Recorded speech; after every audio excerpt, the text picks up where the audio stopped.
What's up guys, and welcome back to another episode of this Crystal Palace FIFA 16 career mode. Last time out then we put together back-to-back wins showing the kind of form that we're going to need if we're going to challenge for a European spot in the Premier League this season. So it's good stuff, good to see, glad we've improved on our poor form that we showed in the opening two games, but last year we were still very poor in the domestic cup competition, so we're going to get a chance to improve that this year. Obviously now the expectations has risen a little bit. We are due to reach the quarter-final due to the extra funds that we requested from the board, and they granted them to us. They normally wanted us to reach a round of 16, but this year we've got to go one better. You can see we're taking on Norwich at Carrow Road here with a slightly rotation squad, but it is still very strong. We want to make sure that we progress and don't go out early. We actually feel like we've got a good chance of winning these domestic cup competitions, and it would be nice to certainly pick up some silverware. But you can see here we're starting very brightly. It's Dwight Gale having the effort here, John Ruddy making a fairly comfortable save and holding the ball. Still inside the opening half hour though.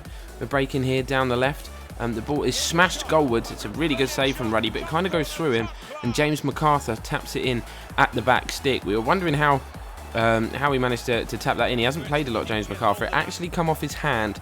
He has punched the ball over the goal line, as you can see. I don't know if you can see it clearly from that replay. It comes off his arm.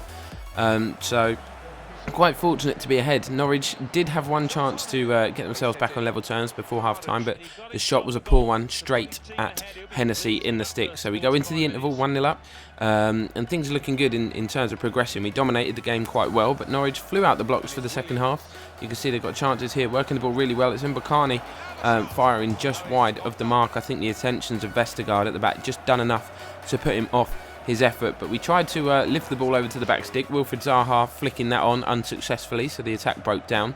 But you can see Balassi here, he's brought down a really good strike from Jason Puncheon from around 35-40 yards. Just didn't curve at all. The ball went like an absolute rocket, unfortunately straight into the arms of Ruddy. But still half hour to go. It's a wicked ball in at the back stick from Brady. Butler misses it. Luckily Suarez kept his composure and managed to get the ball clear, and the danger was gone. Could have gone down there, Zaha, could have got a penalty. Stayed on his feet, credit to him. Didn't quite have the balance and agility to get a decent shot away. Straight into the arms of Ruddy once more, and then Balassi goes on a really good run and just fires the ball from distance, hits the inside of the post and kind of rolls behind the goalkeeper. So very unfortunate not to go 2-0 up there, but we made a double change. Joe Ledley and Alvaro Vidillo coming on as we look to just, a bit of fresh legs. We're trying to take the game to Norwich still. We don't want to sit back, but we're having to do so here as they pile on the pressure.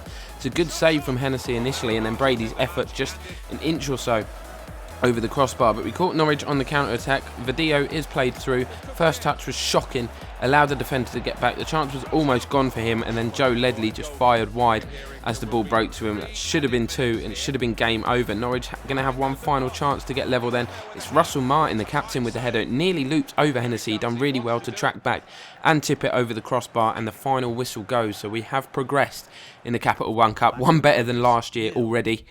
And as I mentioned earlier on in the season, we know we don't have the resources, the kind of budget that the teams around us that are also competing for European place are going to have. So the emphasis really for us is on the youth setup. We're going to hire a couple more youth scouts here. We've already got George Bennett, but we're going to bring in Conan Pearce, as you can see. And we don't want to spend too much money on youth scouts. We'd rather just get some in, decent rated. We don't want to blow all the cash. And we're going to get in Craig McCulloch. Obviously, he was a cheapo. So we're going to bring him in as well. I think they sent them to Spain, England we sent one, and Germany is the other place that we sent one. Actually, Argentina is the other place that we're looking to find some of the younger promising players and see if we can sign them up, nurture them obviously through the training, which obviously FIFA 16, that new feature, it's going to allow us to do that and sort of tailor the players to our need. But we face a tough trip now to the Hawthorns, where we're going to be taking on West Brom. Obviously Berahino's old club, his old hunting ground. Jordan Much is going to get a start for this one. Vidillo obviously starting as well, and it's Zuma and Vestergaard that are going to be the centre-back pairing. But as you can see, it's a very strong bench for us. We didn't have these kind of options last year, so it's good to see how much we've improved. And then Cabaye goes down, goes round the keeper, surely a penalty. The referee says no. Turns out there was no contact. Cabaye has just gone down when he could have rolled the ball into an empty net. So I was absolutely furious with him. You can see from the replay there, absolutely no contact whatsoever. Fuming. He should just be staying on his feet and putting us 1-0 up. Obviously, goals are difficult to come by, particularly on Legendary. So when you get the chances like that, you have to take them, particularly at this level. But West Brom actually had a good chance of their own. Jack Butland pulling off a super reaction save to deny Gardner who really struck that with some venom, and then Ben Foster nearly gifts us a goal. The ball was passed back to him, his poor first touch, and the ball kind of rolls along the line a bit, but he manages to redeem himself and get the ball away from danger. So goalless at half-time, not what we were looking for. We were the better side, but we didn't really create any real chances. Cabaye having the best one, but he wasted it, of course, by hitting the deck. Berahino there, we thought he was going to bear down on goal, and Johnny Evans, if you remember, had an absolutely torrid time against us last year, giving away a penalty and deflecting the ball into his own net, but that time he made a superb tackle to deny Berahino. He was pretty desperate to score.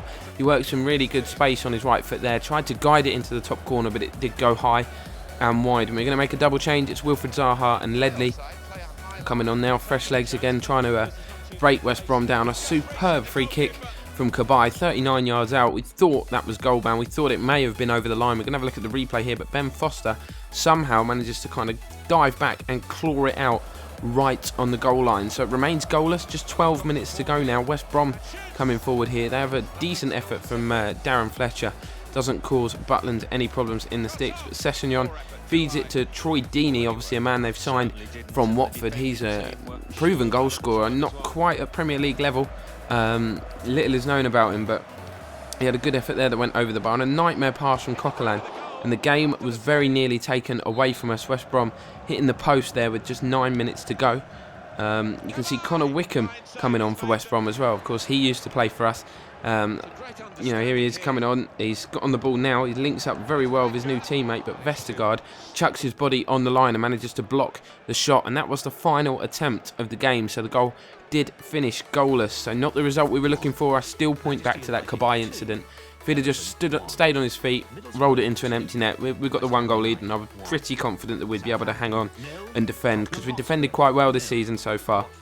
I know we've conceded a lot more goals than we had at this point last year, but we're really starting to come together as a unit. The squad is playing well together, so not too disappointed. We remain, obviously, 2 defeats, 2 draws and 3 wins from our opening 7.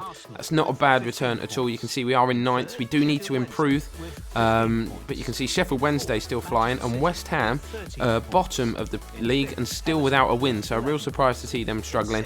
Chelsea top, Arsenal second, Sheffield Wednesday up there in 3rd, and Man City in 4th. But that's going to bring this one to a close, guys. Make sure you drop a like on the video and subscribe if you're new to the channel, and we will see you next time.